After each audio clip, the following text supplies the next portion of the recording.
All right, guys, welcome back again to the channel. So preparation continues for Tuesday all-important encounter in the World Cup qualifiers.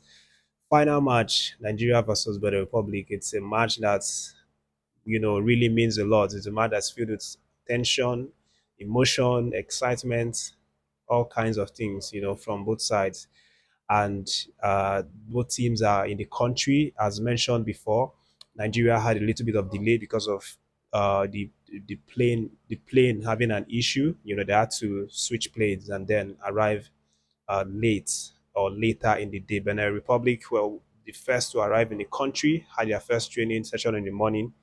But also importantly for the Super Eagles, they've completed the first training in the Uyo camp. It happened this evening, which is obviously fantastic, from Nigerian standpoint, because right now it's like equal. They've had their training today. We've had our training as well today. So even though we came late, I mean, it wouldn't count anymore because we've done the same work as much as the opponent team. So tomorrow they continue as well to push it a notch, and Tuesday they'll come out to play the match.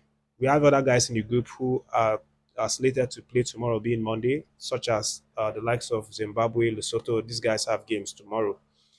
They actually have a game because they are playing against themselves tomorrow evening, tomorrow being Monday. But the guys that are really battling for that top spot in the Group C, they have their games on Tuesday, the same time. South Africa versus Rwanda, Nigeria versus Benin Republic, 5 p.m. on Tuesday. But if you look at the head-to-head, you see that this game should, on a normal, be an easy game for Nigeria to win because, I mean, we have the history, we have the pedigree. Head-to-head, we've obviously cruised past Benin Republic, in recent times, and even in in decades, however you want to put it. The only time that we fought out in recent times is back in 2024 under Coach Finidi. We lost against them 2 goals to 1. That match was a very disappointing match because we had the game. I don't know how we ended up losing that match. I think we scored before them. We scored a goal and then they came in the second half and stole the match from us. But all of those games are now in the past. So the most important one is going to be the one on Tuesday. And you cannot judge what will happen on that day. It all has to depend on the preparation that these guys put in the training and who obviously wants it the most on that day. And if you, as you can see from both sides, both countries want it the most. I can't exactly tell who wants it more than the other one because Benin Republic, I don't think they've gone to the World Cup before. So this is obviously their chance. And General Ross said it in his statement recently that he promised the country, or he promised their government, that he was going to give everything to try and qualify Benin Republic to the World Cup. He said his decision to come to coach the country wasn't based on money. It wasn't based on money or anything like that. It was obviously because of the passion and the fact that Benin is a really nice country, small, local, but he just loves it there. He just basically feel like he can actually achieve something with this Benin side. But quickly, I'm just going to let you know what he said, before he decided to sign the 2-year contract with the Benin side. He said, when I arrived in Benin, they trusted me with a 3-year contract. I said we want to go to the World Cup. I did the World Cup with Nigeria in Russia. We had a very young team, the youngest in the World Cup, by the way, and I want to do it again.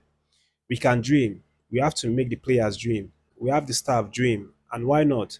It is true that they are favorites in the group, and South Africa and Nigeria on paper are far better in the ranking above us.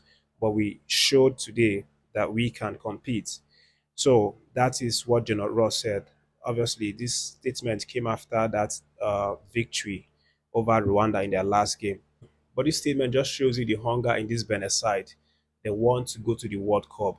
General Ross promised them he wants to redeem his promise to the country, to the government, and be the manager that makes history with this side and takes them to the World Cup. From the Nigerian side of things, obviously, it's also very pressing. We have hunger for it to want to go to the World Cup because the last time we missed out, the 2022. So this time around, there's no question whatsoever. We need to go to the World Cup because missing out on two consecutive World Cups is something that will be very, very devastating for Nigeria. Big as we are, with the name that we have, how highly we are rated as a footballing country, and it has never happened before. We've not missed out of the World Cup twice in a row. So this is also something that's going to really motivate the guys to want to get the result on Tuesday. So that's basically what's happening right now. But again, focusing on the Nigerian team, of course, there've been a lot of reaction coming in right now. A few ex-internationals have weighed in to talk about the squad right now and the areas that they have doubts. And one of the areas that have been talked about more recently is the goalkeeping department. A lot of people do not have trust anymore on Stanley Nwabali, because of the series of mistakes that he has been making recently. More recent one being the last game. He made two crucial mistakes in the dying minute of that game.